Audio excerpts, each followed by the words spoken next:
So wie ich mich im Winter warm anziehe, brauchen natürlich auch eure empfindlichen Kübelpflanzen einen Winterschutz. Welche Pflanzen rein müssen, welche draußen bleiben und wie ich die am besten gegen Frost schütze, das erfahrt ihr heute von mir.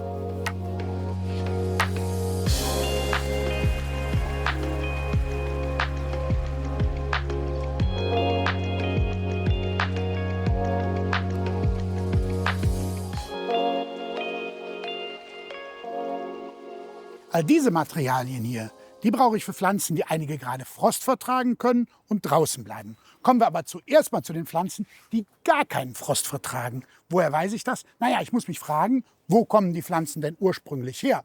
Die Zitronen vom Mittelmeer, der Agapanthus aus Afrika, da wird es halt einfach nicht kalt.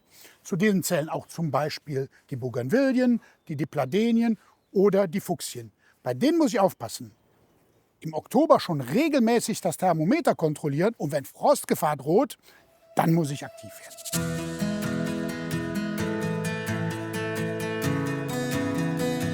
Das sind sie. Ganz wichtig, bevor eure Kübelpflanzen nach drinnen kommen, ihr müsst sie auf Schädlinge kontrollieren. Der Zitrus hier zum Beispiel, der hat ganz viele tierische Bewohner. Schildläuse, Schmierläuse, Wollläuse und auch noch Spinnmilben. Die wollen wir garantiert nicht in unserem Winterquartier haben. Denn da sind die Bedingungen ideal, damit sich diese Schädlinge explosionsartig vermehren. Deshalb müssen wir vorher aktiv werden. Das bedeutet Rückschnitt, vielleicht erstmal mit einem feuchten Lappen reinigen, wenn das nicht reicht. Zum Beispiel mit einem Paraffinöl oder mit Neemspritzen, damit wir ganz sicher die Schädlinge nicht mit da drin holen.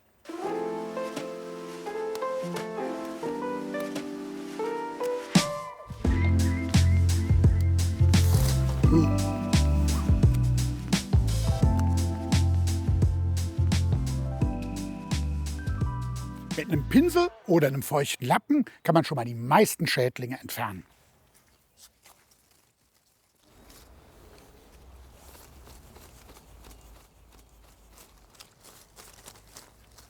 Weil ich bei dem starken Befall sicherlich nicht jede Laus weggepinselt bekomme, empfehle ich anschließend nochmal eine Spritzbehandlung mit Paraffinöl.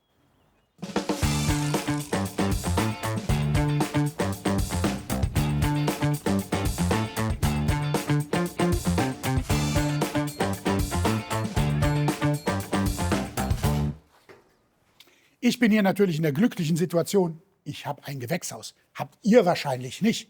Aber zum Beispiel ein heller Hausflur, ein heller Keller oder ein Wintergarten sind ideal für die Überwinterung.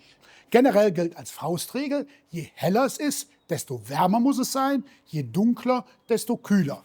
Mindesttemperaturen etwa für Zitrus 3 bis 5 Grad. Es gibt aber auch empfindlichere Pflanzen, zum Beispiel Asklepia, der Seidenbast oder das Wandelröschen oder die Bougainville. Die sollte zumindest bei 10 Grad überwintern.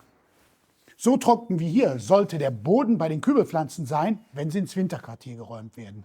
Warum? Naja, wenn er richtig nass ist, dann trocknet er im Winterquartier schlecht ab und das führt sehr schnell zu Schäden an den Wurzeln und dann zu Blattfalten. Das wollen wir ja nicht. Gar kein Wasser ist natürlich auch nicht die Lösung. Daher mein Gießtipp, lieber häufiger gießen, aber dann ganz, ganz wenig. Dann läuft man nicht Gefahr, dass die Wurzeln vernässen und faulen. Kommen wir jetzt zu den Pflanzen, die man erstmal nicht reinräumen muss. Wie zum Beispiel hier die Oliven oder die Kamelien. Die vertragen ein paar Grad Frost. Ganz wichtig ist, den Kübel, also die Wurzel vor Frost zu schützen. Das kann man mit luftundurchlässigen Materialien machen, wie zum Beispiel mit Noppenfolie, aber auch mit schönen Materialien, wie hier so eine Kokosmatte. Sieht hinterher auch noch gut aus. Die kommt um die Wurzeln rum und das verhindert, dass der Wurzelballen durchfriert und die Wurzeln Schäden bekommen.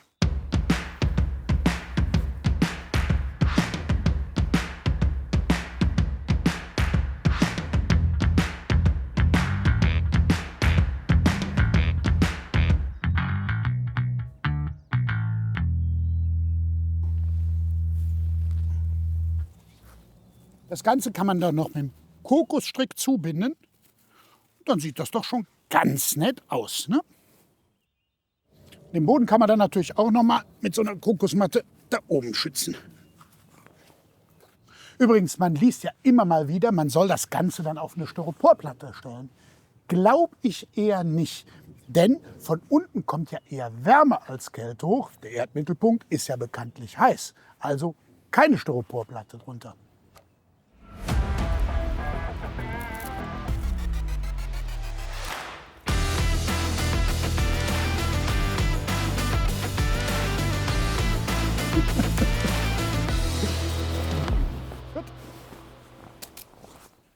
Wenn es dann so richtig kalt wird, dann freut sich die Olive natürlich auch über ein wärmendes Mäntelchen. Aber auch nur dann.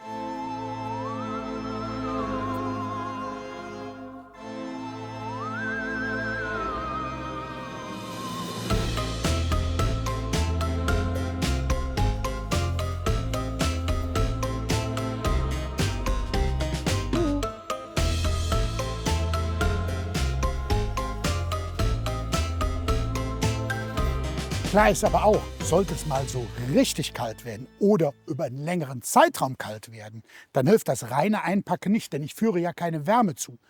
In dem Moment muss ich entweder die Pflanzen in die Garage oder ins Carport räumen oder aber ich führe Wärme zu, zum Beispiel in Form einer solchen Vegetationsheizung. Da sind Heizkabel, 2 Meter lang, Thermostat mit dran und das erwärmt sich, sobald es richtig kalt wird und damit kommt die Pflanze dann auch mit höheren Minusgraden klar. Aber auch den Immergrünen, wie zum Beispiel diesen Wacholder oder Rhododendron oder Azaleen, droht im Winter Gefahr, obwohl sie ja eigentlich richtig frosthaft sind und viele Minusgrade vertragen. Warum? Naja, wenn im Kübel der Ballen durchfriert, dann kann die Pflanze kein Wasser mehr aufnehmen und sie vertrocknet. Deswegen, genauso wie hier, den Kübel gut einpacken, die Pflanze eher in den Schatten und windgeschützt stellen, damit sich die Verdunstung reduziert. So kommt auch das Wintergrüne gut über den Winter. Wenn euch meine Tipps gefallen haben, dann gebt mir ein Like und besser noch, abonniert meinen Kanal.